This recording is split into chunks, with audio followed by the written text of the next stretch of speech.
And welcome to the April 24th regular council meeting. We'd like to welcome Sama this evening.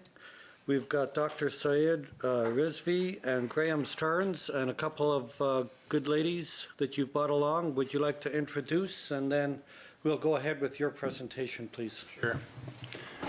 With us we have Carrie Lalonde.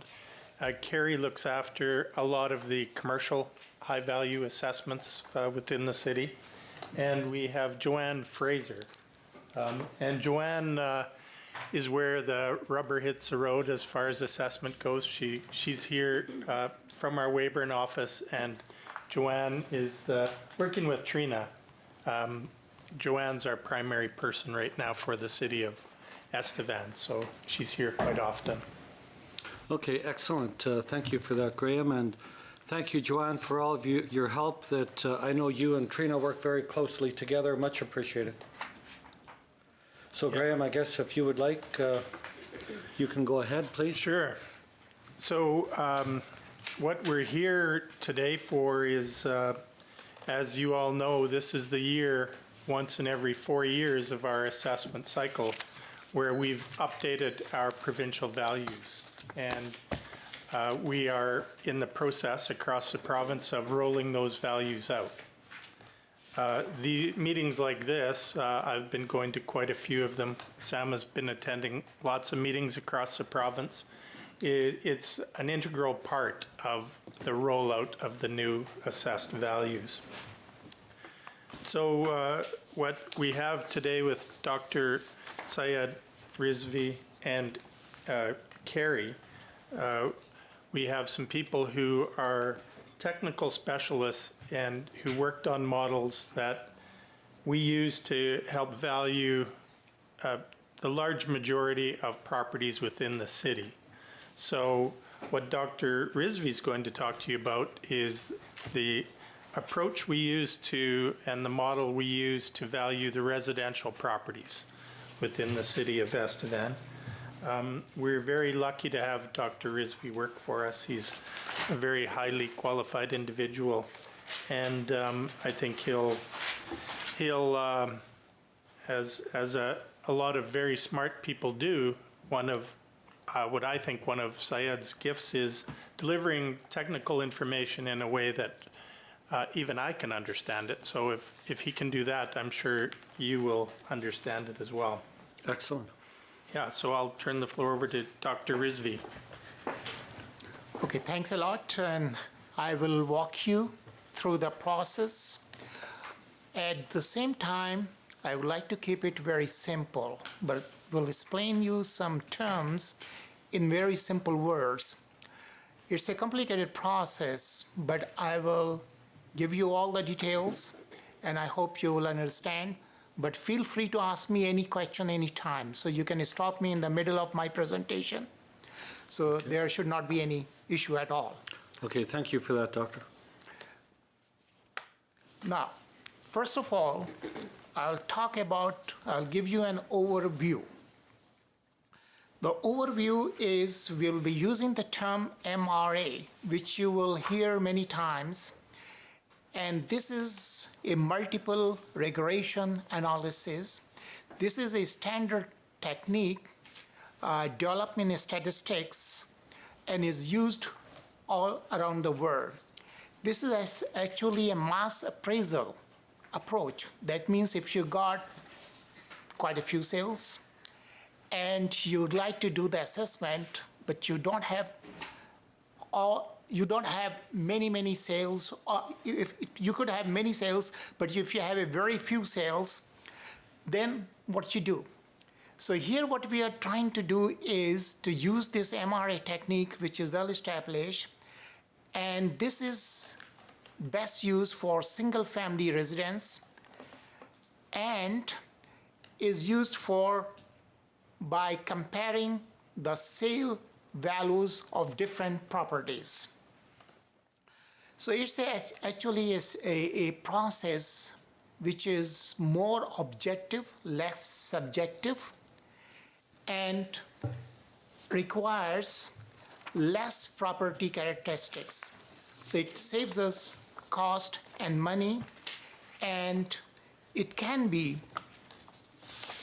calibrated very quickly. And I'll be talking about the calibration as well in a little while. The model we use within the MRA, there are three different types of models which are used: additive model, multiplicative model, and the hybrid model. Additive model, in which you simply add or subtract the values on a linear scale. It has certain advantages, but the disadvantage is if there is a age depreciation which is not going down linearly, rather it is slowing down, then you cannot control it.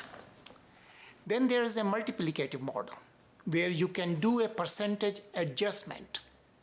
But again, the best model is a combination of both, additive model and the multiplicative model.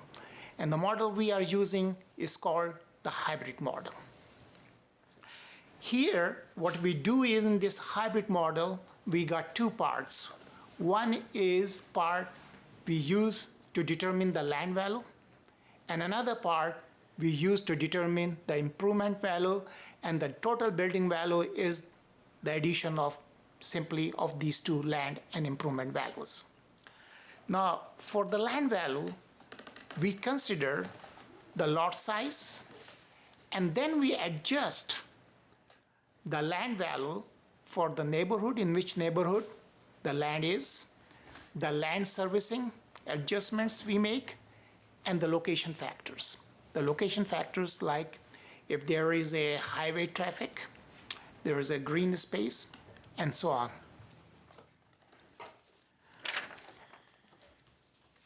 Now, for the improvement value, we use the living area. Living area is the major component where we determine the main living area, the basement area, and how much portion of the basement area is finished. And we also consider various interior features, just like if there are any fireplaces, air conditioning, and some other features like garage, deck, porch, and so on. We also take into account the construction style, the construction type, quality, condition, and again the neighborhood as we do it for the land, and the location. Now, let me talk about, before I start talking about more, the model performance, the model we developed. The number of sales we have taken into account for Estevan is about total 675. Out of those, 73 were vacant land sales, and the rest were improved sales. The median ASR is our ultimate criteria, which is the ratio between the assessment value and the sale value. It must be close to 1. And for Estevan modeling, we got it as 0.997. Next parameter, which is very important for the model performance, is the R-square value. It shows how good the model is. And in our case, it was about 87%, which is in statistical terms is considered to be very good.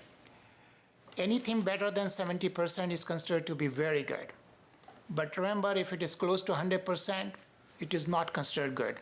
The reason, there are other factors and other issues in your modeling. So what we are rating close to 90% or 87% is very good. And the next thing is the coefficient of dispersion. How much is the variation in our model values compared with the assessment values? According to IAAO standard, it can go up to 25%, and we try to keep it minimum. And for Estevan, so COD overall was only 10.7% and 10.3% for the vacant land, and I think 10.7% on the improved buildings. Now, the Estevan model, the variables we used are, first of all, is the location variables we were talking about. The location variables we take into account abutting apartment, green space, highway, commercial, railway, and main traffic. These are the factors we take into account. Here is a neighborhood, Estevan neighborhood, and you can see the factors we developed using the model for the land and for the improvement or for the buildings. So we put different neighborhoods together based on our statistical analysis. For example, neighborhood 110, 140, 150, 180, and 190 for the building have a factor of only 1.053. That means the assessment value will go up by 5.3%. And some are just as 1, so we take them as a reference. The location adjustments, we have the location adjustment applied on the land. So we take into account, say if it is abutting apartment and commercial buildings, then in that case, the factor is 0.95, 5% less. If it is abutting green space, then it's just 1. So it's not going down. But if it is in proximity with highway and main traffic, then it will be reduced by 14%, and the railway by about 25%. Now, the same location adjustment factors, when applied to the building, have slightly different factors. And for the commercial and apartment buildings are 0.988. Again, green space remains as 1, and the highway and traffic is 0.965, and the railway is 0.938.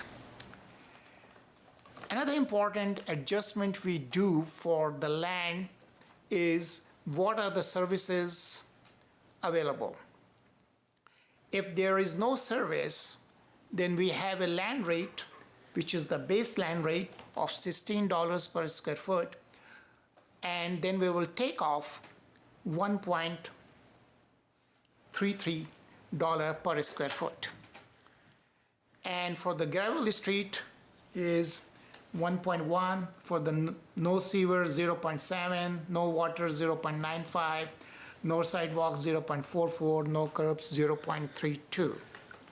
So these will be taken off from $16 and the land assessment value will go down.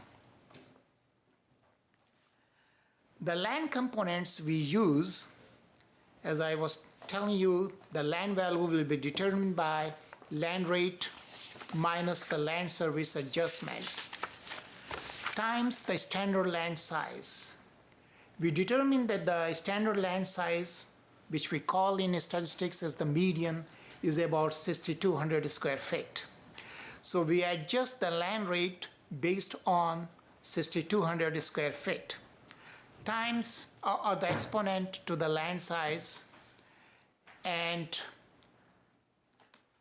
the land rate is 16 here, and the land size exponent is 0.338.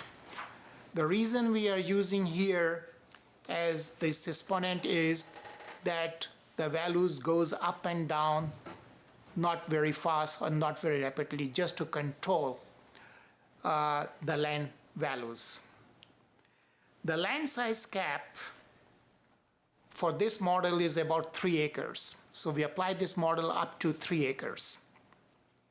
So I got an example here. If there is a full service subject lot size of 6,000 square feet, then the land value is the land rate, which is 16. There is no land service adjustment because it is a full service land. So it will be 0, 16 minus 0, times the median land size or the subject land size, which is 6,200, times the 6,000 is the median land size over 6,200, raise the power, the exponent factor. So this full service lot of 6,000 square feet will give you an estimated assessment value of $98,107.64. Now keep in mind that this value is subject to neighborhood and location adjustment. Now for the building component, the main building component has a main living area, basement area, and basement finish area. Main living area value is the multiple of main living area times main living area rate times the main living area. And I will explain it to you with an example times the main living area. And again, we normalize it with the standard living area. The standard living area is about 1,150 square feet. And the main living area is 129.047 per square feet. And the living exponent is 0.34. So if you got a main living area of 1,500 square feet, and if you look at the last line here, the main living area value will be the main living area rate, which is 129.047, times the main living area, which is 1,500 square feet, and then times we normalize it with the median or standard living area, which is 1,500 over 1,150 raised the power minus 0.354. And so we have a value of 1,500 we have a value of about $176,193 for a 1,500 square foot. Again, there will be surface adjustment, there will be neighborhood adjustments and location adjustments, quality adjustment, condition adjustments. Now, regarding the basement area, as I told you, the building has the main living area value and the basement area. So the basement value will be a simple combination of basement rate times the basement area. The basement rate is only $46.129 per square foot. If the basement area is almost the same as the main living area, which is 1,500 square feet, then the basement area value will be the multiple of these two, which will be about $69,194. The basement finish area is the combination of basement finish rate times the basement finish area. And the basement finish rate is only $23.06.5. So if we have a basement room area of 1,000 square feet, then the basement room area value will be 23.065 times 1,000 will be simply $23,065. Other buildings we also take into account.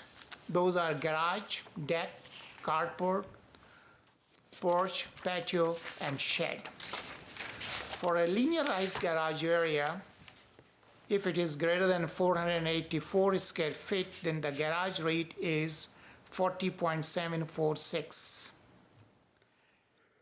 And so the value of the garage will be depending upon the linearized garage area. If it is less than 484 square foot, then it will not be reduced by, or there will not be any complicated formula using exponent. Rather, it will be a simple multiple of 40.746 times whatever the area is. Now, what you have to be careful is when we calculate the linearized garage area is the attached built-in garage area plus 0.9 detached garage area plus 0.9 or the 90% of the detached garage quality choice area. Mean if there is a second detached garage or whatever it is, we take the 90% of that, or any pool enclosure area. Now I will explain to you with the help of an example. If suppose the garage area is 484 square feet and the detached garage area is 280 square feet, so the linearized garage area will be 484 plus the 90% of the 280 square feet of the detached garage area and 240 square feet of the detached garage area.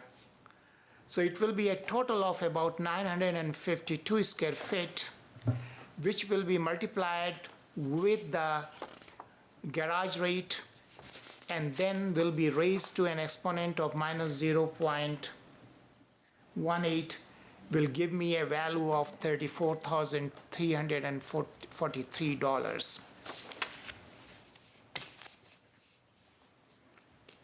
Now we also take into account the deck area. Suppose if it is 300 square feet, patio, shed, and carport area, just say 0. And if we got the deck, porch, solarium, loft, everything, the rate is 15.486. And so what we do is that we multiply this rate with the deck area plus the porch area. All these areas, we simply add them. And suppose if the total area is only 300 square foot times 15.486, so it will be about 4,645. The patio, shed, and carport rate is only 6.452. Again, adding all those areas and multiply with the rate of 6.452, which is in this case is 0, so it will make this value as 0. Now, beside these exterior buildings, we also do some adjustments. And these adjustments are based on the quality and class, which we call the condition adjustments. We have now a simple model in which we have only 7 classes. So class 1, you can call it very poor, and class 7 as the best or excellent, whatever. Very good conditions, I should call, because otherwise you will get confused with the other one. So the very low class will have and will be multiplied by 0.6, and the highest class will be multiplied by 1.3. On the other hand, the conditions of the main building, if it is excellent condition, then we'll multiply with 1.562, and if it is very poor condition, then it will be 0.435. I'm sorry, sir, I don't need, class 1 to 7 is in order, class 1 is the poorest quality and 7 is the highest, and then the Correct. next Yeah. column is back, okay. Yeah, that's it. Yeah, you're right, it The should be, second column could be flipped around yeah, it should be other way for around. ease of looking. Yeah. Yeah. Now the fireplace, we determine the fireplace rate is simply 5,000, and it depends how many fireplaces we have in a building. So it's a simple multiple of $5,000. The swimming pool has no value. The plumbing, again, it depends how many number of plumbings we have in the building, multiplied by the $440 of the plumbing rate. Air conditioning is $4,000, and for heating, if there is no heating, we simply take off $20,000. Pretty tough to have no heating in Saskatchewan. Yeah, there's a big surprise if there is no heating. Yeah. Age adjustment. depreciation. This is a very crucial factor. And we apply the depreciation to all buildings.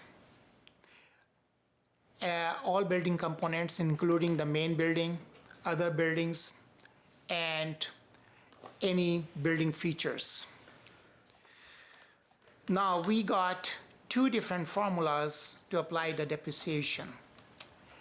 If we have a residential building, but it's not a mobile home, then it is 1 minus, our reference is 2014, minus the effective year build divided by 200 times the raise the power age exponent. If we have a mobile home, so instead of dividing it by 200, the depreciation will be very fast.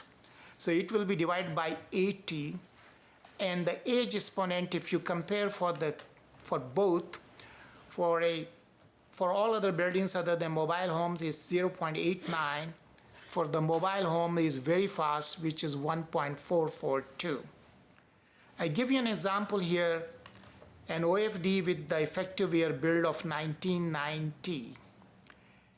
If it is built in 1990, so we will subtract from 2014, divide by 200, raise the power 0.890. So it will give me a depreciation factor of 0.892. So this will be the age adjustment for the building, for all the components of the building. So if you'd like to have some additional resources, we got it on the SAMA website in more details. And then there is a FAQ as well. And if you'd like to have any follow-up, we are available to explain new assessments to ratepayers and provide ongoing phone support.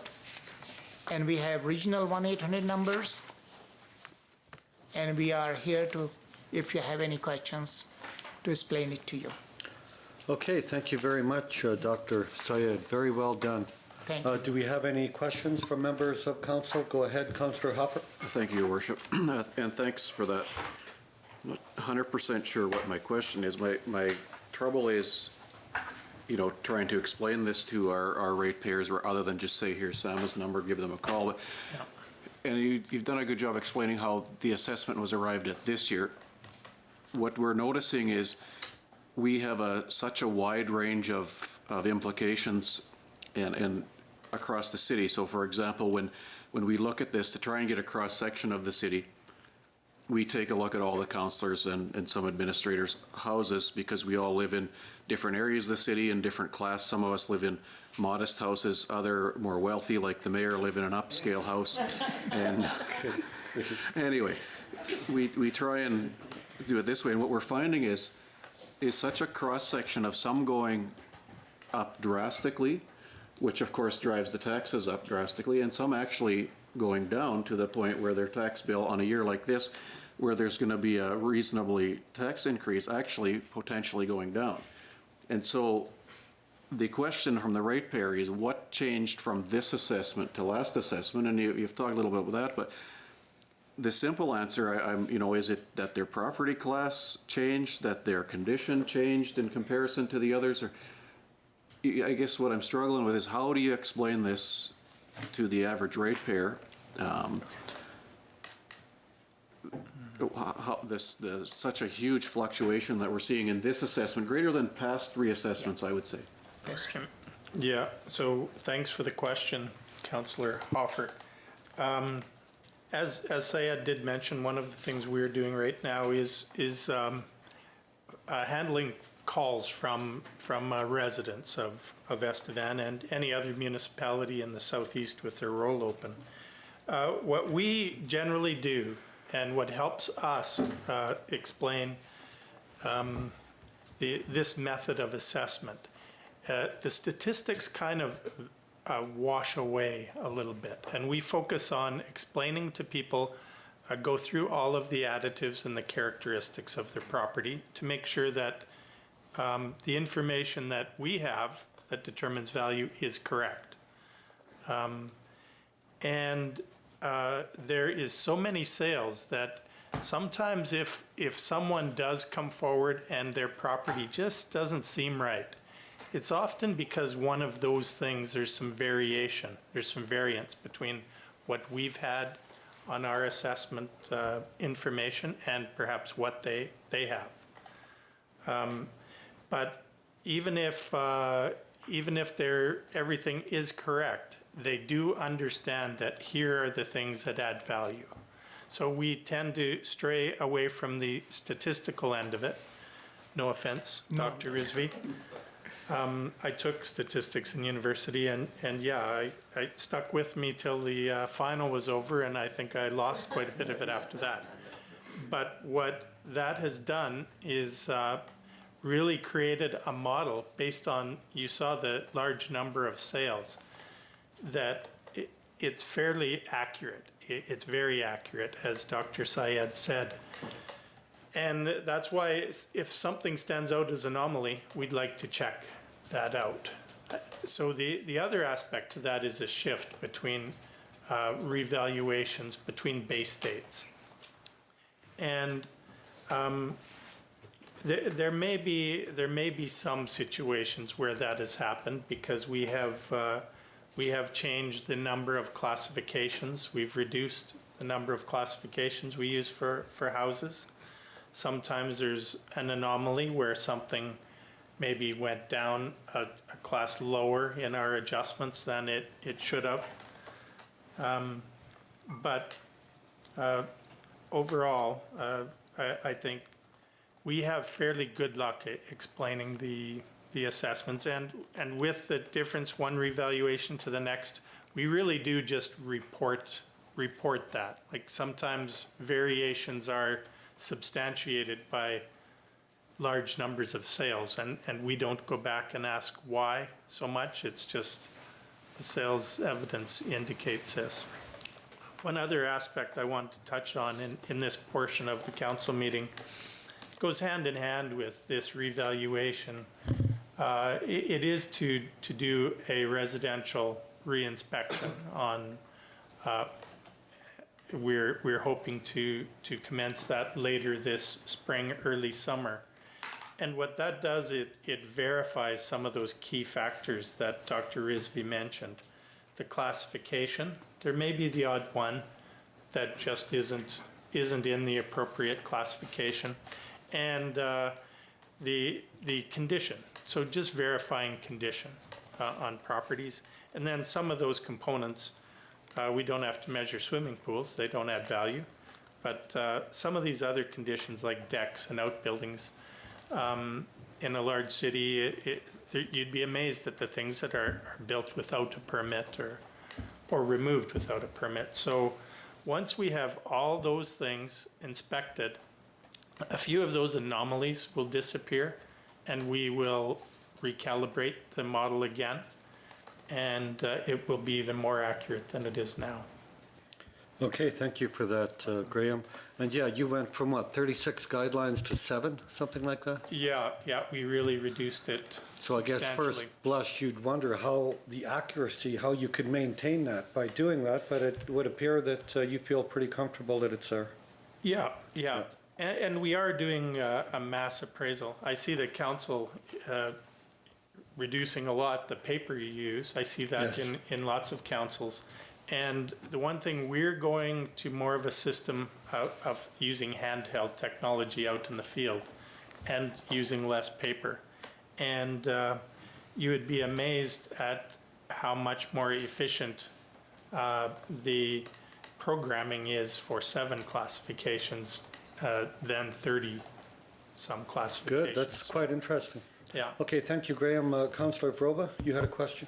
Thank you, Your Worship. I just had 2 things to say. The first thing, when you're talking about the you're going to people's homes this summer, Yes. so I just thought people should be aware of that when someone's knocking at the door saying we Yep. want to actually come in and inspect, you guys are legit. And the other Right. thing is, some people, especially because Estevan has been hit hard basically in the downfall of the economy, these assessments, when they got them, a lot of homeowners felt that they were going to go down in value. They feel if they were trying to sell their homes right now, they wouldn't get what they would have got when the boom was here, and yet their assessment went up. So I know it was based on the 2015, but could you Right. just touch a little bit more on that for them? Well, you hit it dead on Okay. right there, that our base date being January 1st, 2015, that's in legislation. And so that is the date that we used. And that was the date province-wide. So the main thing, a main key with assessment is equity. So anytime you value the whole province on the same day, it could be argued you have equity. But the way our assessment cycle works, there's just a lag because we deliver values to the provincial government ahead of time, a year ahead of time, so they have time to determine the taxation impacts on a large scale. And then it takes us at least a year to compile all the sales and create the assessment. So right there, it's like a couple of years from. So if that someone base felt date. that their house had gone down quite a bit in value, it would be of no value to them to actually go ahead and try and be reassessed because it's actually based on 2015, not today. It's based on 2015. And you touched on a reinspection as well. And that is separate from what's happening right now and the assessments that people are getting. And in fact, that would create another assessment role for next year.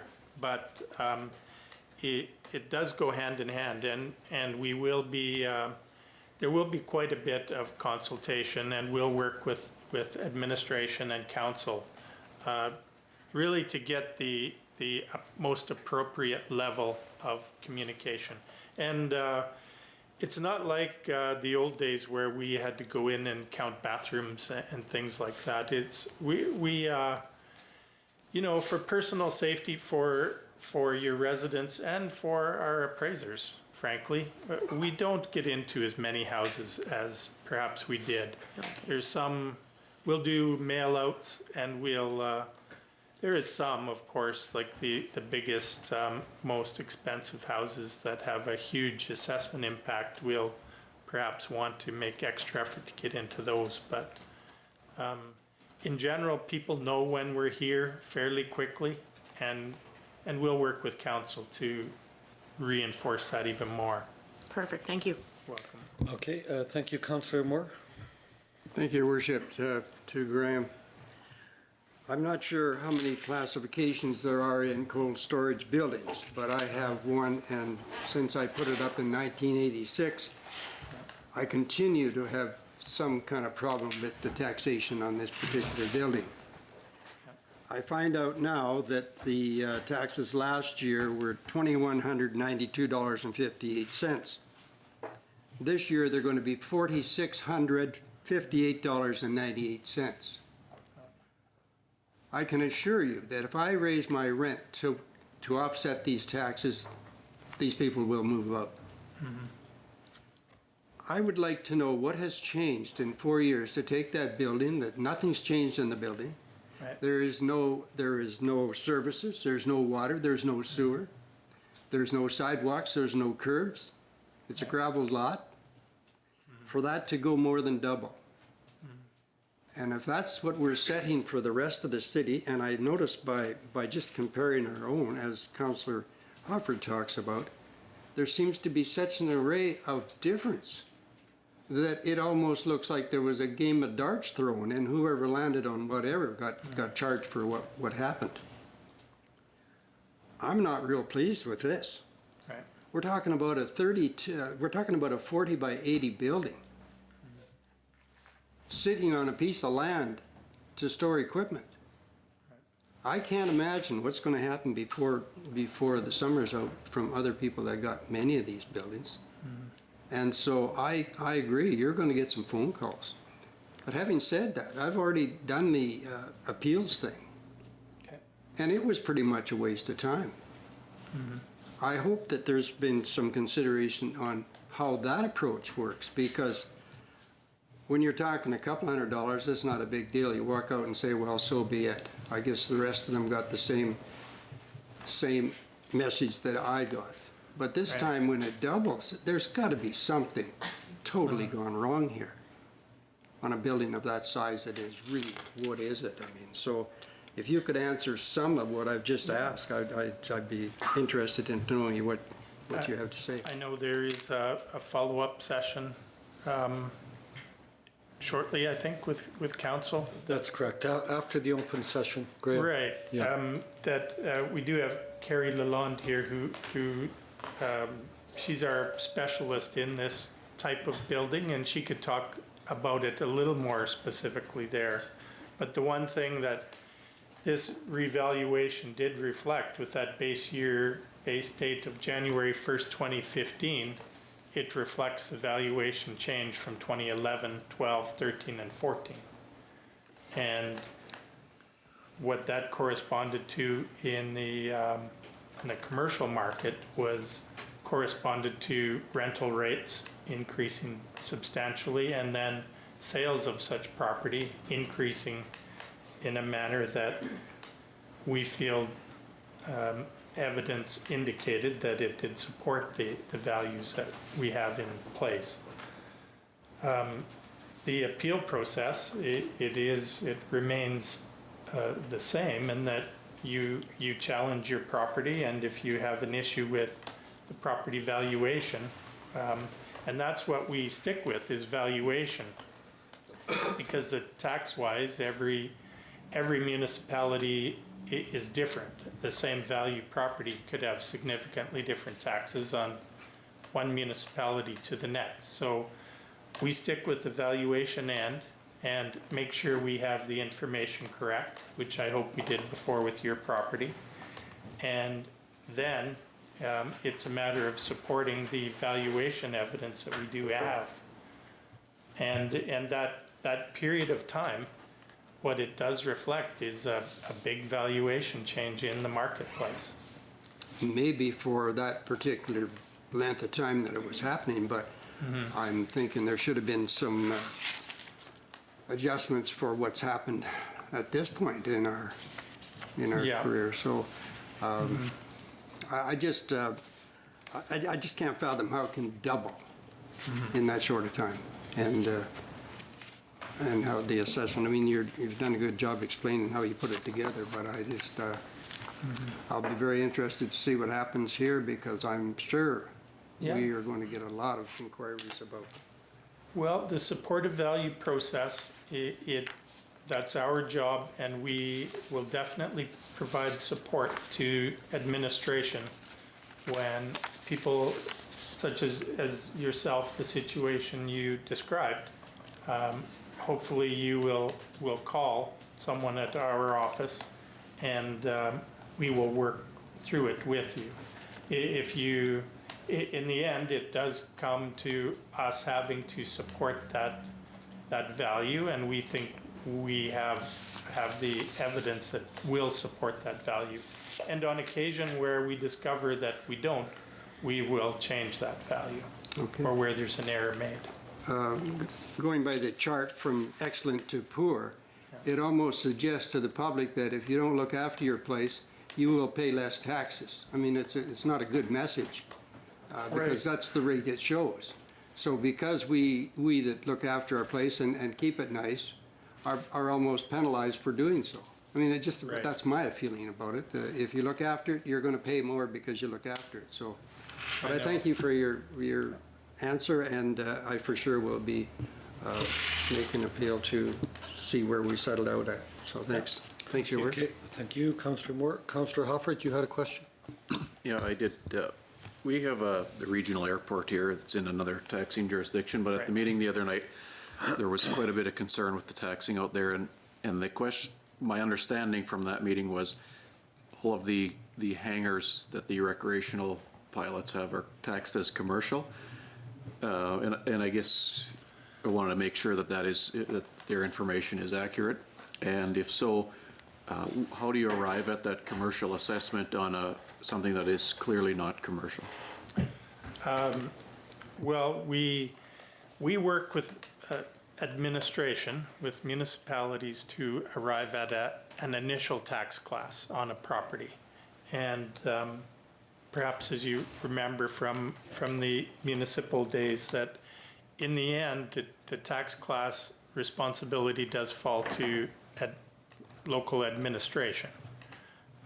We work with them to place an initial tax class on properties. As far as valuing the type of a building as commercial as well, a hangar is a commercial type structure. The tax class as commercial, it's almost by default because it's not residential. It's not, so it doesn't really fit into residential use. It becomes commercial. And so all hangars in the province, regardless of airport location, Yeah. regardless of small town, big city, they're all assessed commercial. Yeah, they would be. They're not residential. Thank you. Okay, thank you. Councillor Hubbard, go ahead. Councillor Thank you, Your Worship. Yanish. Yeah. I have one quick question. How come you don't do a physical assessment first before you do all the numbers? Well, Then you wouldn't have to go back to everybody and say, well, we find this and Right. this. It seems like it's lots of extra work and headache for the situation. right. That would be ideal if that were the case. We are legislated, we have to update the values once every 4 years. That's by legislation. We have no choice in that. That takes a lot of manpower, person power, excuse me. And I guess part of why we're going to handheld technology is we have a goal to dramatically increase the number of properties we can inspect every year. So that means we would get out more often and do that physical reinspection. It has been a long time since we've been to. When was the last one? 1992. So what I nothing's gathered. really up to date in the books at all? Well, we have done, more recently, we looked at the commercial properties Yeah. to update them, but residential, no. It's pretty sad. Well, the one thing, yeah, I will agree with that, and that's why Estevan is the next one on our list to do. Cities with a more stringent, regulation process than perhaps some of the smaller towns. Not as many things have gotten missed here and there over the years, but I'll agree, yeah, it's long overdue. Okay, thank you. Councillor Yanish, any other questions from members of council? Okay. Anyone in the audience would like to say anything? If not, we'll move into the meeting. And you're more than welcome if you wanted to take a break, go get a breath of fresh air, or if you wanted to listen to some hot air, you're more than welcome to stay. But I'll leave that totally up to you guys. Okay? Thank you. So could I have a motion then, please, to adopt the agenda as presented? Councillor Hoffert, second. Councillor Moore, any questions, comments? If not, all in favor? Carried. Thank you. Next, could I have a motion, please, to adopt the minutes of the council meeting held on April 10th, 2017? Councillor Vroba, Councillor Yanish, any questions on that? If not, did you have a question, City Manager? Okay, all in favor? Carried. Thank you. Next. Sure, Trina, would you mind staying for closed? Would you be okay with that? We'll try to get it done as quick as we can. Appreciate it. Thank you. Under original communications, delegations, and petitions, first off, we have the Southeast Regional Library budget cuts, and now we understand the provincial government has had a change of heart and has fully reinstated the library cuts, so we're just waiting a few days for them to reinstate the grants in lieu of, and then we'll all be happy. Seriously, we know that won't happen. Yeah, right. Anyway. Moving forward, we've got FCM invoice for Legal Defense Fund. Now, this was tabled from our last meeting. We've got a request for payment for $266.95, and this is to help with the Legal Defense Fund. We did ask for more information FCM has established a long-term strategy to recapitalize the Legal Defense Fund annually, beginning with an immediate call for contributions. All of us have a role to play in advancing the legal interests of Canada's municipalities. Thank you in advance for your payment. Now, we've all had the opportunity to have a look at this. What's the wish of council on this matter? Councillor Hoffer? Acceptance and approval, Your Worship. Okay, have we got a seconder? Then after the seconder, then we'll ask questions. Seconder, Councillor Moore, thank you. Okay, I'll open the floor to questions. Councillor Moore? Thank you, Your Worship. I just wondered where the funds come from the beginning. Did we pay into this before, along the way? I think actually we have, but it was intermittent. And now this seemed to have kind of come out of the blue. But there have been cases that FCM have taken to the Supreme Court. They've got a couple examples. The one was the right-of-way management. The deregulation of the telecommunications sector in 1993 completely changed the ROW environment overnight. A number of new commercially aggressive providers sought quick access to deploy their networks. Through its technical committee on ROWs, some 40 legal and technical experts from across the country, FCM coordinated the municipal sector's response for 25 years, developed best practices, information sharing, and active participation in a number of legal cases. FCM was the appellant to the Federal Court of Appeal in the landmark Ledcor case that established a principle that municipalities have the right to recover all incremental costs related to telecommunications activity on their land. That was a landmark case. So they've taken quite a few. Another one is the constitutional jurisdiction of municipalities in 2001, which was the Spraytech versus Hudson case, in which FCM intervened on behalf of the municipal sector, ushered in a new approach as to how courts should interpret the legislative authority of municipal councils. In that case, the Supreme Court indicated that courts should show deference to the choices made by local elected officials. In this case, the town of Hudson, Quebec. The court also indicated that municipal legislative authority should be interpreted broadly and that local rules could coexist with federal regulations. So they had a few cases there that went to the Supreme Court. Well, the reason for the question, I just wondered why this particular fund wouldn't be built into the membership. And that's a good argument. And the other thing I'd like to know is what do they raise by this fee across the board? Like, they could have been a little more information there saying this will. Yeah, I believe, city manager, this is a per capita, right? Yeah, it's per capita, so it's so much per capita. Yeah. Their membership, we could Google that. I'm not sure what their membership is right now, but it's very high. Okay. It's not a lot of money, but I'm just thinking, when will they come back to us for another shot? Is it Well, something? I think, and we'll bring this up when we meet at FCM where this is going, but I would think what they want to do is incrementally have a small increase every year, rather than not do anything and then out of the blue come back with a huge increase, which would be unpalatable. Okay, thank you. Okay, any other questions? If not, all in favor? Carried, thank you. Next, we have the Southeast College MOU agreement. This was done by the previous council a few years ago.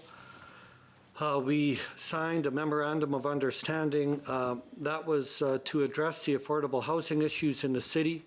And what they were looking at was an agreement between the federal government, the provincial government, and the municipality to put up a housing close to the Southeast College where students could stay.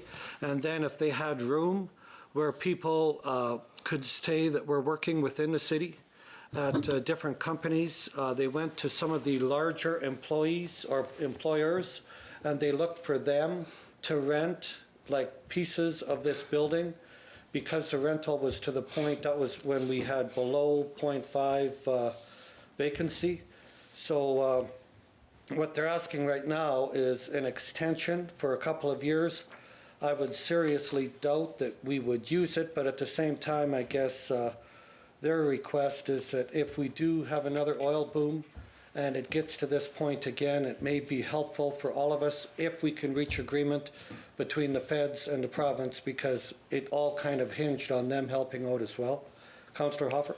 Thank you, Your Worship. If memory serves, this was early on in the last term when there was no vacancy, as you suggest. That's right. And there really was no other option. Since then, our numbers have really rebounded. There's been all kinds of condos and apartments and different things be built or made available. What do we know about the numbers and the vacancy rates and the, you know, who do Well, we go to for this information to decide if they got an influx of students in the next year, if they had 100 students come to town, is there adequate space in town for them at this point without this building? Or that would really be helpful in deciding whether we should tie up this land for another 4 years? Yeah, that's a good point. I guess the argument too, the land right now is not being, you know, we don't have a great demand for this, but our vacancy rate in the spring was as high as 20 to 25%. You talk to the real estate people now, it is starting to turn around. The vacancy rate is going down. So you're right, Councillor Hoffer, do we need this today or tomorrow? No. They're just requesting we sit on this. We do have the out clause in here, I believe of 30 or city manager 60 days we can opt out. So I guess if it does get to the point that maybe we have the availability to sell the land, we could give them notice and do so. That is built into this clause as well.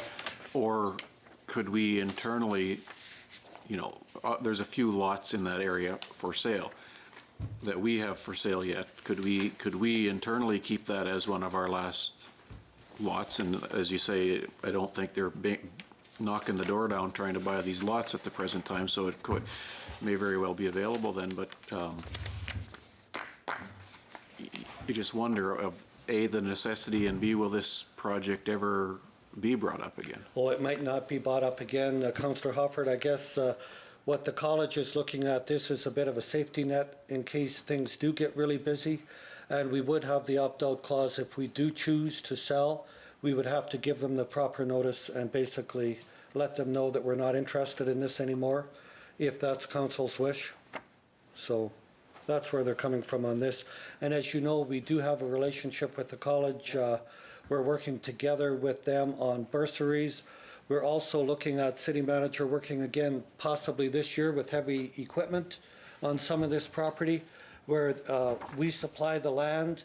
They get the equipment from local dealerships, and then we have the availability of our local younger populace going out, taking the training through the college and getting trained up, and therefore being employable in the near area. So it's totally up to council. Go ahead, Councillor Moore. Thank you, Your Worship. I guess because they actually did a lot of footwork up to this point to make it happen, if it should have to happen, I would be in favor of giving them the time, especially when we have a 60-day outlet if we need it. So I think to be good neighbors, it's not a bad idea. Okay, well, thank you for that. And yeah, there was costs involved in drawing this up. Yeah. And I think as the city manager alluded to, I think it's even 30 days. 30 days, okay. So it's not even 60, it's 30 days. Thank you, Councillor Travis. I just want to, I There we was go. just going Councillor to Frank. take the tag off here and let you off the hook today. I And finally got that guy learned. I just want to confirm, so that's 30 days penalty free if we wanted to get out of it. So really, this isn't hurting us at all to keep Exactly. it in place, hey? Yeah, good point. Any other questions, Councillor Yanish? Your worship, this is only a 2-year extension too. It's not That's a right. 4-year. It's only a 2-year. Only 2 years, yeah. Okay, thank you. So we have the motion. Did you have another question? I'll make that motion. We've got the motion we? in place, right? We've got the motion, so I'll call for the question. All in favor? I thought we had a seconder. I did. I guess You did second it. You did second it. Councillor Into Moore did second it. discussion. Yes, Yeah, you did. Who initiated it? You made the first motion.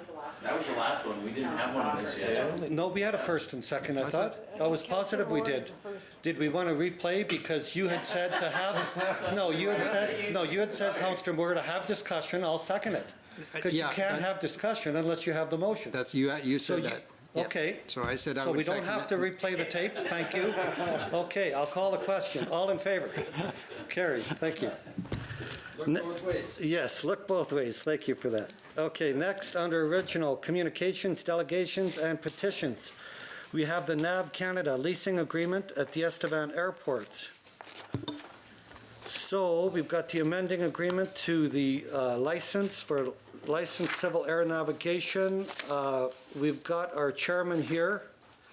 Councillor Hoffert, would you like to speak to this? Thank you, Your Worship. Yeah, this is, it's a little bit of good news perhaps because they're talking about potentially canceling all these and removing all these folks from the airports, and this service is critical to the operation of our airport in terms of the ability to have the water bombers and the fixed wing ambulances and a lot of other emergency services, as well as the commercial operations that come in. It's the weather component of this that people know whether they can fly or not. So this is very critical. So the alternate to this is potentially not having that service at all, or else having a computerized electrical service, which does a similar serves a similar need, but either one of these is definitely required at our airport. So we'll be seeking support of a bunch of different facets of our community to support the continuation of this service at the airport.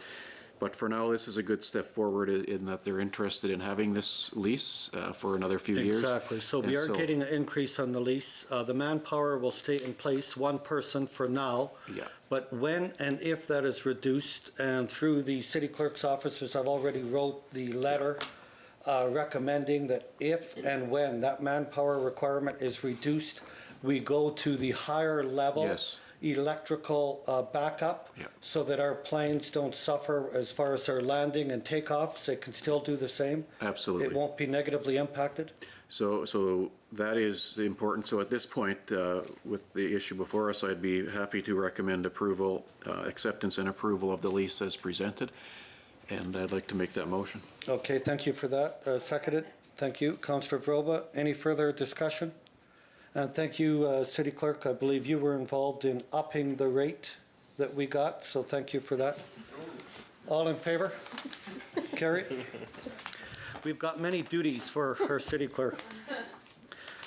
Okay, next we have under Original Communications, Delegations and Petitions, we have Southeast Transportation Planning Committee meeting of March 28th. Could we have a motion, please, to accept that? Thank you. Councillor Frank, seconded. Councillor Yanish. Any questions? Councillor Moore, did you want to add anything? Just to let you know that we have accepted the 25% discount or loss in our revenue, and there's been a lot of changes in the ministry through people. We had 3 planners in the area. Now we're down to 1. We've had people retire, so we have some new people in their chairs, beginners, more or less. So, but the operation is alive and well, and we are getting quite a bit of work done in our area for this year, which we're kind of surprised. And so, to end all, I guess we're just going to cut back on some of our meetings to make the 25% less work for us. So. Okay, thank you for that, Councillor Moore, and thank you. I believe you're chairman on that board. Thank you for all of your efforts. I know at one point everyone was ready to toss in the towel, so thank you for keeping that going. And now we've got young people involved, new blood. Hopefully we can keep moving forward. New blood, good people, and we have a meeting tomorrow morning. So. Okay, thank you for that. Anything else? Any further comments or questions? If not, all in favor? Carried. Thank you.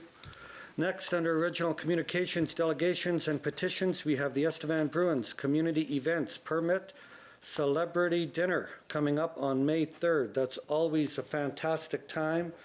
I know Councillor Hoffert, you're involved in helping out, as is our city manager, has given of his time as well to help sell tables. I think we've got, a bit over half sold, so we would appreciate if people would step up to the plate. Great event, super entertainment, and help out. So could we have a motion for this permit? Thank you, Councillor Hoffert. Have we got a seconder? I'll go with Councillor Travis. Thank you. Any further discussion? All in favor? Go ahead. We got to have a few laughs, Councillor. Okay, next under Original Communications, Delegations and Petitions, we have Josh LeBlanc, Savor the Southeast Community Events, and we understand this year, City Manager, where the monies will be going. Did you want to touch base on that? Yeah, so the Savor the Southeast Committee has chosen the Savor Committee has chosen the Kinsman Rink project as would be the benefactor to any monies raised at this event, so. Thank you. So we appreciate the Kinsmen stepping up to the plate and all of the volunteers that always do in our community. We're pretty sure that it'll be another great success. So could we have a motion, please, to accept this events permit? Thank you. Councillor Vroba. Thank you. Seconded by Councillor Moore. Any further questions? All in favor? Carried. Thank you. Next, under Original Communications, Delegations and Petitions, we have the Estevan Rotary Club Community Events for Lobster Fest, another fantastic fundraiser within our community. And of course, the Lobster Fest put all of their money back into the community. Fantastic organization. City Manager, you're the head honcho this year. Did you want to speak to that? Thank you, Worship. Yes, this is our annual event. You know, it's one of our biggest fundraisers, and like the mayor said, this does go back into the community in some, so we appreciate that we get to use a venue such as Affinity Place to host this event. I know council's been very supportive of that, so. Okay, thank you. And again, thank you so much for all the volunteers that come forward. We absolutely couldn't do it without their help. So do we have a motion, please, to accept that permit? Councillor Hoffert? Councillor Frank, thank you. Seconded. All in favor? Carried. I don't want to get into the habit of that, Travis. Okay. Under written reports of committees, we have the Smile Services meeting. And thank you. We haven't seen those minutes for a while, so thank you, Councillor Yanish, for bringing those forward. Appreciate it. Any questions on that? If not, could we have a motion to accept those as presented? Thank you. Councillor Yanish, seconder. Councillor Moore, all in favor? Carried. Thank you.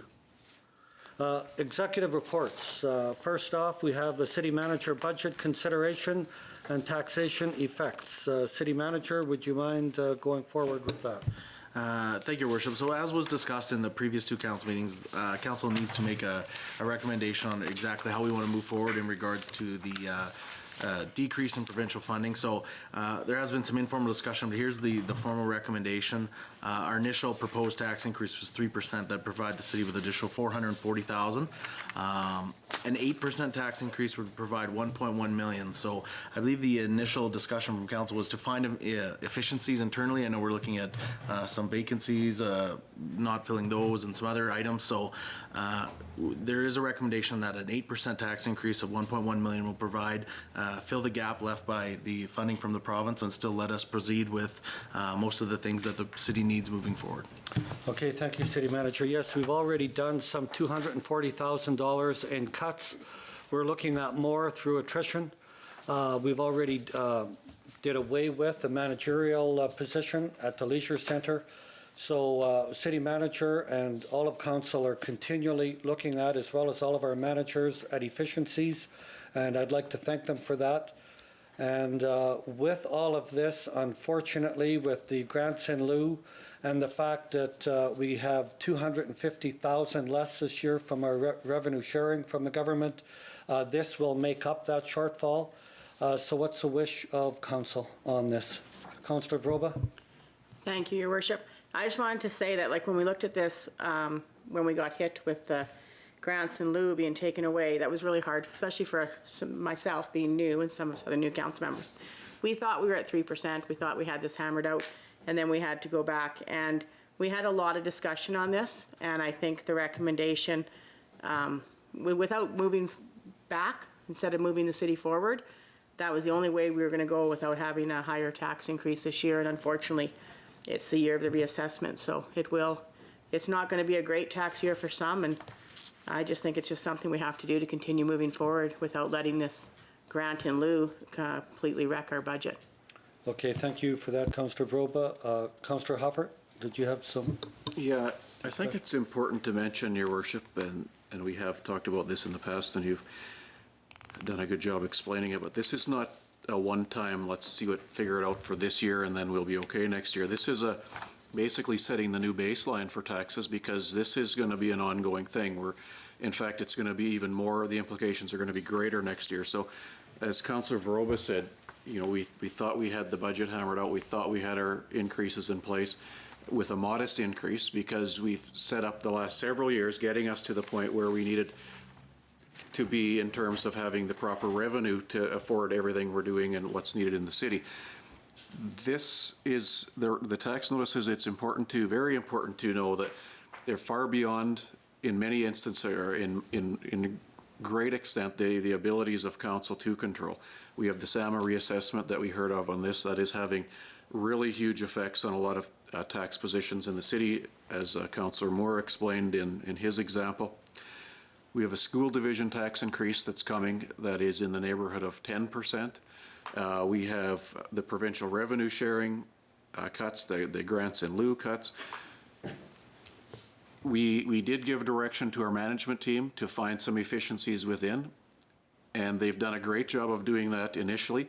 It's not something you can do overnight. It's something you got to work towards over a year, and that's probably one of the largest misgivings of the whole tax or the revenue shift from the province down to the local municipalities is the overnight nature of it, where if we had a year to adjust to this, you know, we could have worked towards it and mitigated the damage. Having no municipal reserves, this is really what we need to do to get to where we can operate this city without going backwards and without increasing debt substantially over the years. So I just wanted to mention there is much of this beyond our control, and what is within our control, we're heavy duty working at it, and credit to the management team, some of which are here tonight for doing the work they've been doing. Absolutely. Okay, thank you, Councillor Hoffert. Any other comments from members of council? I know, most of the comments have been supported by the rest of council, and I know Councillor Nibbs, who couldn't make it today, agreed as well that he was in favor of council moving forward in this direction. So do we have a motion this evening for this? Councillor Yanish, have we got a seconder? Councillor Hoffert, any further discussion? All in favor? Okay, carried. Thank you. Moving forward, under executive reports, we've got the Public Works Tender Tandem Gravel Truck Report. I don't know if we have our manager here, Norm Mack. Thank you, Norm, for staying for this. We've got, the name of the company is Warner Industries. They're the lowest tender with a Freightliner, and this is needed to replace our aging fleet. I don't know, Norm, if you had any other further comments on this. It's pretty self-explanatory. So I'll ask what council would like to do on this issue, please, on the tandem gravel truck. Councillor Veroba. I just was wondering, are any of these companies local companies? Redhead is just out of town. Kenworth is just out of town. Now, we don't have a policy if they come close, and sometimes they don't meet the minimum requirements. So this is... Yeah, I knew those two. I just wondered about like the Warner Industries. It doesn't actually say the company name. Okay, Warner Industries. Norm, where are they from? Out of Regina. Regina. Okay, thanks. Okay. Any other further questions? If not, do we have a motion on this? Councillor Frank, did you have a question? No, I just, I had some people asking me just in seeing some of these notes, just a little bit about just our policy in purchasing locally and not necessarily specifically on the tandem, but going into the next two line items there. So I'm not sure. Yeah, now we used to, many years ago, have if it's within 15%, but that policy has fallen by the wayside. So right now, we tend to go with lowest tender unless they don't meet the minimum specs. Okay? So, Councillor Veroba? Yeah, that would be my only thing, because there is quite a bit of difference in the price from the lowest to the highest. And the specs were the exact same, Norm, then? Like everything was right down apples to apples? Yes, the winner with the lowest bid met all our specifications and criteria. And so, but these other bids, were they also like meeting the specs, but just a bit They were higher meeting the quality? specs, but as you can see, the prices, they were Yeah, it's quite a bit. $20,000 higher. Yeah, okay. Okay, do we have a motion, Council? Go ahead, Councillor Moore. Thank you, Your Worship. To Norm, are we getting any recovery dollars from our old unit? They go to auction, our old units are going to auction June 24th. And And at that time, yeah, you'll, what's it worth? Dennis, I'm not too sure. But you'll get, there's good money in our replacement, our older vehicles going to auction. They're still usable, Okay. but we'll find out at that time. We'll get something. Yes, oh, Thanks. for sure. Thank you. Yeah, hopefully, Councillor Moore, they get auction fever that day and it sells high, but It's happening. it is getting to the point that, yeah, we're having to fix and repair. So what's the wish of council on this one? And this is in our fleet renewal program as well, which is already in the budget. Okay, Councillor Moore, I'd make that motion. That we purchase, Okay. go along with the, to accept the tender, okay? you bet. As presented, thank you. Have we got a seconder? Councillor Yanish? Any further discussion, questions? If not, all in favor? Thank you. Next, under executive reports, we have the Public Works tender of the grader. We have the recommendation here. It's a lease from Brandt. It's a 5-year lease with a $1 buyout at the end of the term. And again, in the specs, we stipulated a minimum 260 horsepower. And Case offered a 220 horsepower, which did not meet our minimum specs. So this grader will be replacing an aging 1999 Champion grader that has over 12,000 hours on it. And again, this is within the budget, within our fleet renewal. And this too as well will be auctioned off. So what's the wish of council on this one? Councillor Yanish, you'll make that? I'll make that motion. To accept that? Okay, thank you, and go ahead. Yeah, no, I Councillor just, Hopper? I was just going to support, I mean, management has done the homework on all of these, and they've made the Yes. recommendation, and I'm happy to second Okay, this and Thank- approve them all. thank you, Councillor Hoffert. Any further discussion? Councillor Moore? Thank you, Your Worship. Just a question on the, so on the lease, we pay whatever the lease is. The 2.9, is that interest on? Mm-hmm. So we do lease and then 2.9 interest on? Yes, yeah. So then there's blended payments of $6,915 per month. Is that Norm? Yeah, Jeff has done the numbers on this, and I think you find it quite palatable, City Manager. Okay, thank you. These rates are, sorry, Councilor Moore, through your worship, these rates are actually lower than our borrowing rates, so whenever we do leases like this, I make sure they're comparable, and make sure that the cash flow works. So. Okay, thank you. Okay, thank you all. Any further questions? If not, all in favor? Carried. Thank you. Next, under executive reports, we've got the Public Works tender, the 2017 skid steer. Now, this is Bobcat out of Regina, and it's got another issue here, which is quite attractive. And that is Bobcat will replace with a new skid steer, basically, Norm, I guess every year, correct? For $3,000? Bobcat of Regina has a program for municipalities where they'll bring us a new Bobcat yearly, every year, for additional $3,000 minus the tires. So the hours that we use our skid steer and the winter conditions that we use our skid steer, it's a really good program for us. We got the right hours on the machines, and that's why we chose this. With all this equipment too, we did do our homework on it. We had all the demos down this summer, skid steers, graders. So it was a decision not only by management, but a lot of it was with the operators, what we think is best. And so that's how we arrived at this. Thank you. I know you put a lot of effort into it, and thank you for that, Norm. Councillor Hoffer? Acceptance and approval of this, Your Worship. Okay, thank you. Have we got a seconder?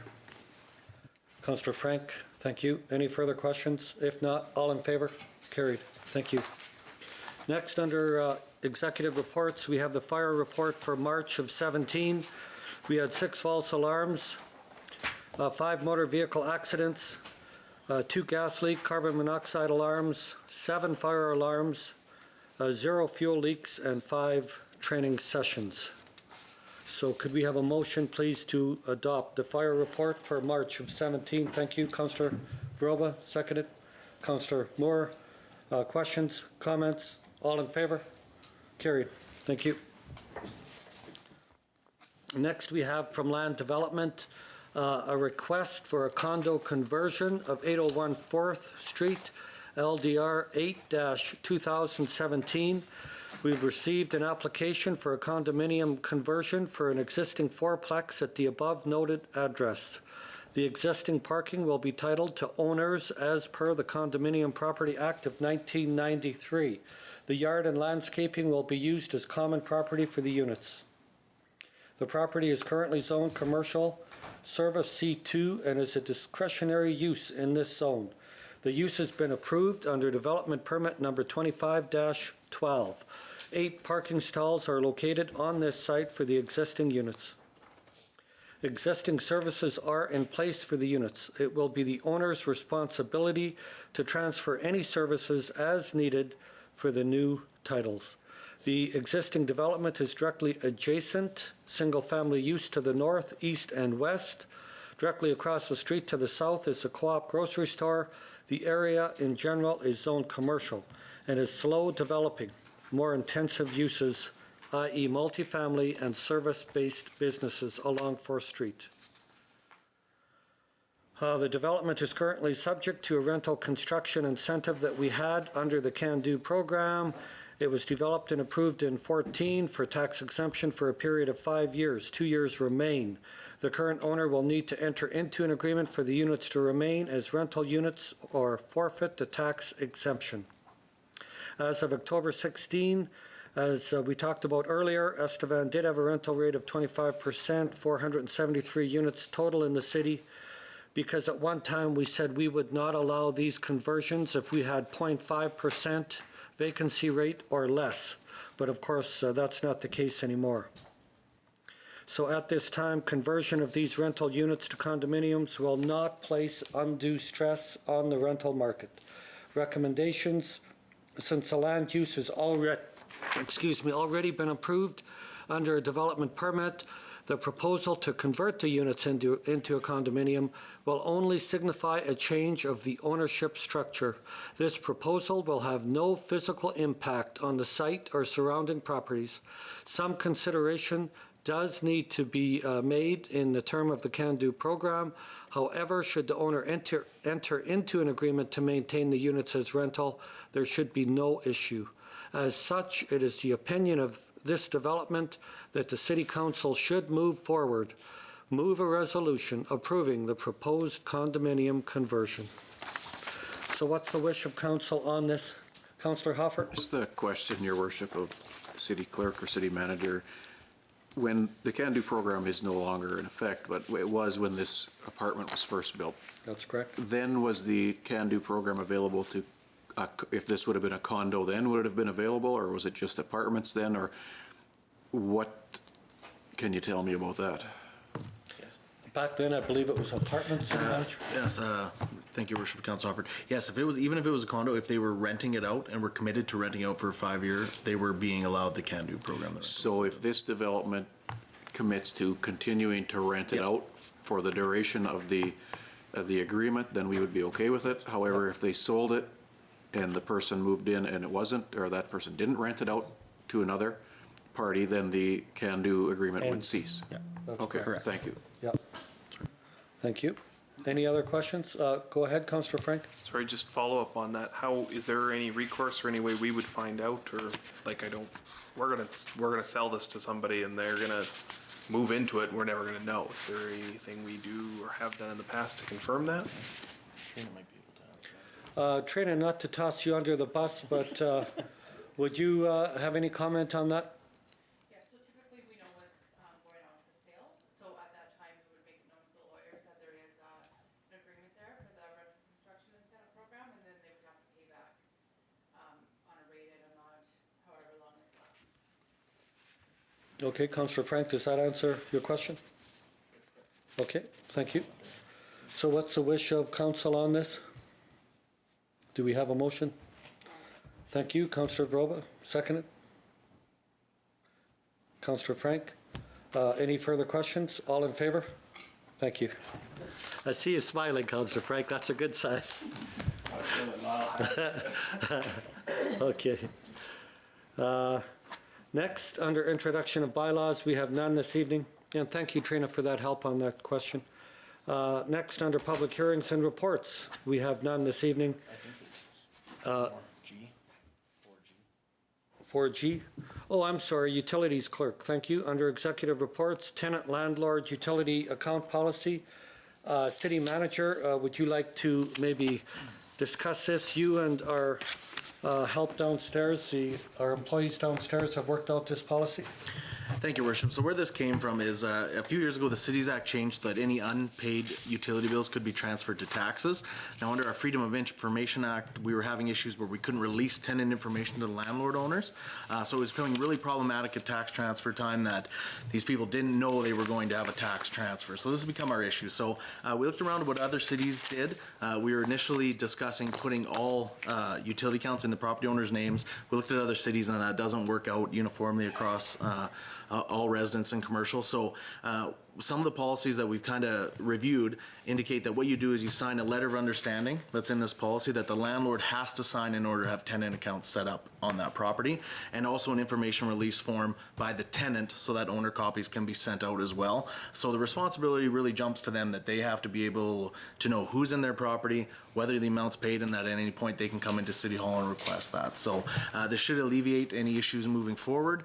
Yeah, the policy and the forms are attached in your packet. Thank you, City Manager. So through open communication between the tenant and the owner, we can make this work. Before, what would happen in some cases, the tenant would vacate, and then of course the owner, which knew nothing about the fact that his tenant wasn't paying his water bill, would be stuck with the water bill. So now through more open communication and signing this off, then we'll have communication between the two where that will not happen. So I think it's a win-win. So if we could have a motion to accept that policy moving forward. Thank you, Councillor Frank, seconded by Councillor Yanish. Any further questions? All in favor? Carried. Thank you. Now we're back to giving notice. I have a proclamation for Naturopathic Medicine Week, May 8th to the 14th of 2017. Could I have a motion, please, for this proclamation? Councillor Groba, thank you. Second it. By Councillor Moore, thank you. All in favor? And Councillor Frank, you're in favor of that, right? Okay, thank you. I'll read it out. I'm watching, guys, I'm watching. Proclamation, Naturopathic Medicine Week, May 8th to 14th, 2017. Whereas May 8th to 14th, 2017 is marked as Naturopathic Medicine Week across Saskatchewan and Canada. And naturopathic medicine is a form of primary care medicine that blends centuries-old, natural, non-toxic therapies with current advances in the study of health and human systems, covering all aspects of family health, from prenatal to geriatric care. And whereas naturopathic medicine concentrates on whole patient wellness, the medicine is tailored to the patient and emphasizes prevention and self-care factors in physical, social, environmental, emotional, and spiritual factors. And whereas more residents of Saskatchewan are seeking science-based, valid, complementary health care, and whereas the mission of the Saskatchewan Association of Naturopathic Practitioners is to provide people with the health benefits of regulated, highly qualified, leading-edge naturopathic medicine in Saskatchewan. Now, therefore, I, Roy Ludwig, Mayor of the City of Estevan, do hereby proclaim the week, May 8th to 14th, 2017, as Naturopathic Medicine Week in the City of Estevan, and I urge all citizens of our community to cooperate with and participate in activities sponsored by this group. So thank you for supporting that, Council. And it's nice to see that we're still in Canada moving towards science-based recommendations rather than moving away from science like our neighbor to the south. But anyway, next proclamation that I'll be reading is Natural Public Works Week. So do I have a motion, please? Proclamation for National Public Works Week, May 21st to May 27th, 2017. Councillor Hoffert, seconded by Councillor Yanish. All in favor? Carried. Public Works connects us.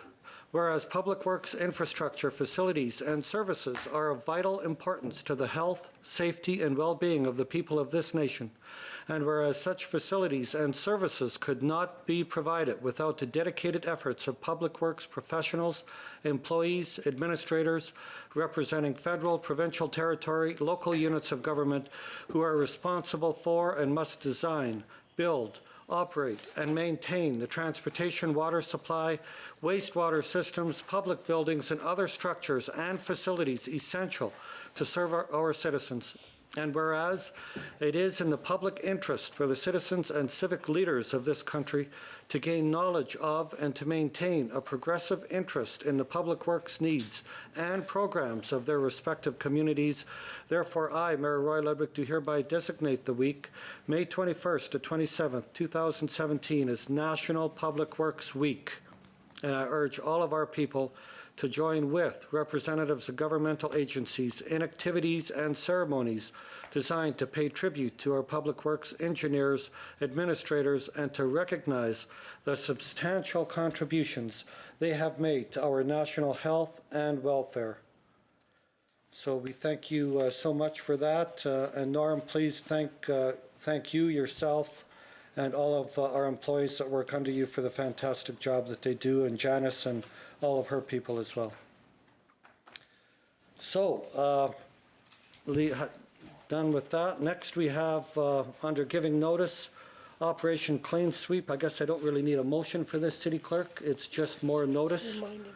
I'd like to remind everyone that Clean Sweep Week is May 15th through May 22nd. May 15th, the City of Estevan crews will be clean sweeping the City of Estevan north, east, south, and west entrances of the city and outlying areas. May 16th, we'll be clean sweeping all city properties, including green spaces such as boulevards, medians, parks, and natural areas. May 17th, to the north, City of Estevan crews will be helping you clean sweep by picking up your contained organic waste material, twigs, leaves, and yard refuse.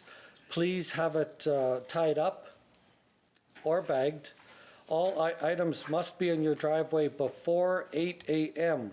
on May 17th. So please, unless you're a very early riser like a rooster, do it the night before.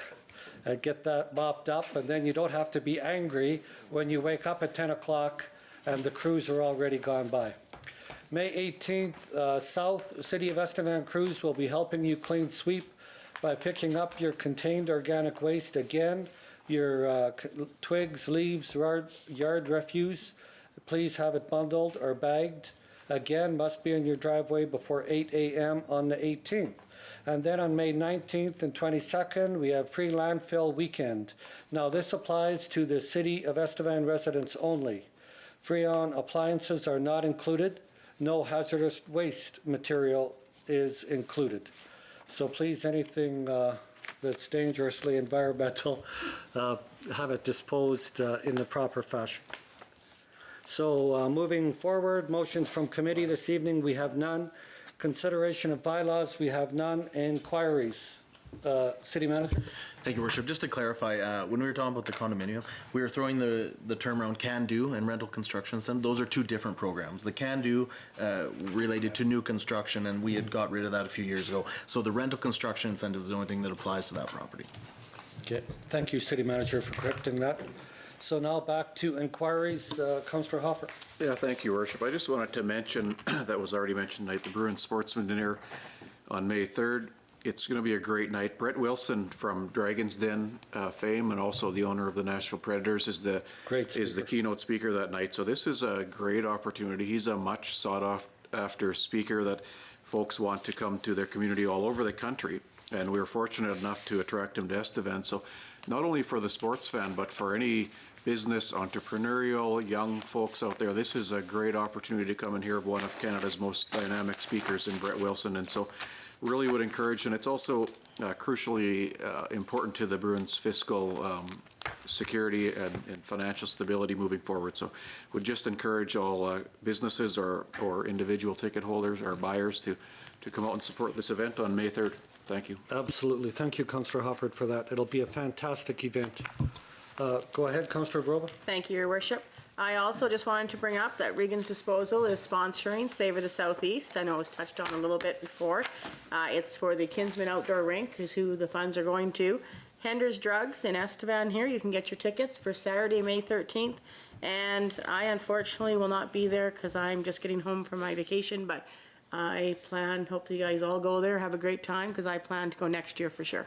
Thank you very much, Councillor Broba, and we understand that will be a minimum trash event. We'll even have composting bins there, which I understand Reagan's would like to move into the future, which good for them. Councillor Yanish. Thank you, Your Worship. Just a little heads up for those of you that don't know, the Source Valley Museum out on the west side of the city will be having their official grand reopening again. They've did an addition to the museum and now have washrooms, public washrooms. It'll be a 12-month facility now, not just in the summer. And they're going to be having a cowpoke chili cook-off on the 27th.